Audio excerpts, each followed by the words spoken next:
called Orr-Salazar, and I will be graduating in May of 2017. First, I included my resume. It's just a brief overview of the sports that I played in high school and my work experience. Next, I have my transcripts. I've maintained a 3.625 GPA the 4 years I've been here at Albuquerque High. I plan on keeping it above a 3.5. Right now, I'm just trying to get through finals, senior finals, and I should be good. You mean senioritis? Very much so. Yeah, I'm definitely ready to graduate. Next, I have my test scores. On my ACT, I took it twice. The first time I got a 19. It wasn't what I wanted at all. I took the test with very little preparation.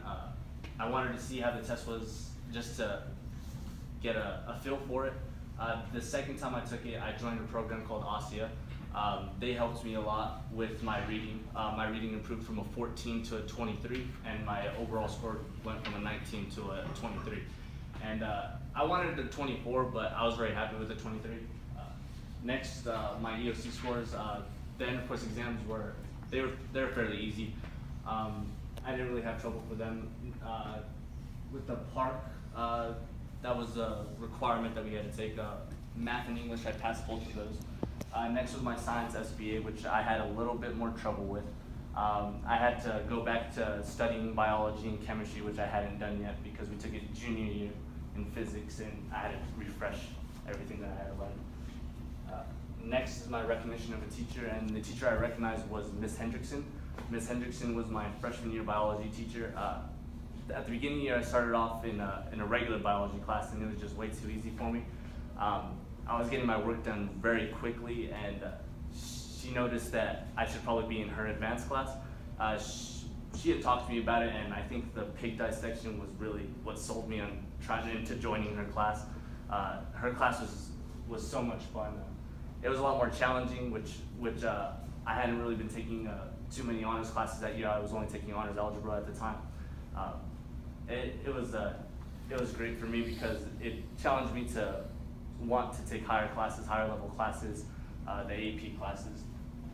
I'm very thankful for her for challenging me to do that.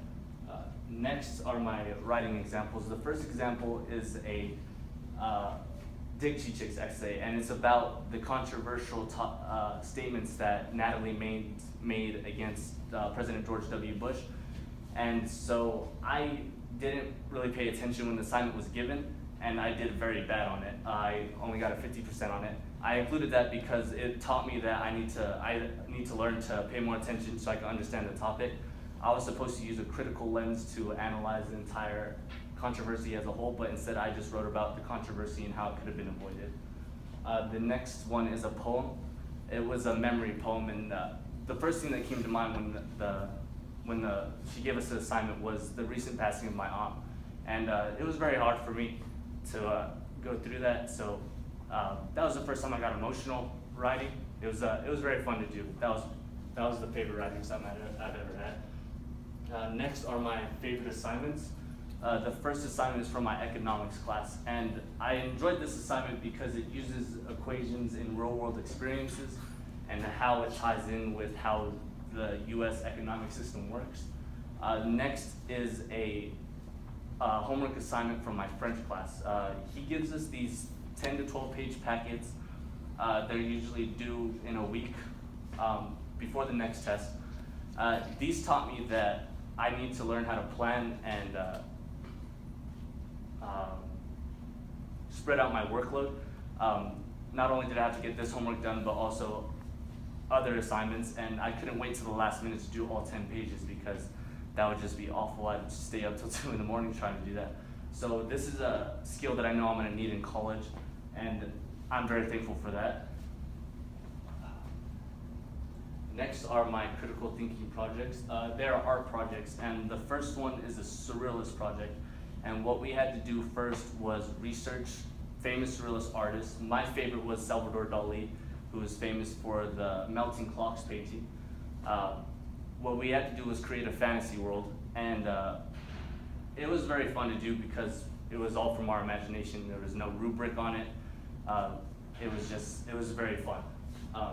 Next is also a surreal project where we had to choose an animal head and a human body. So what I did, I used a hairless sphinx and Arnold Schwarzenegger's bodybuilding body.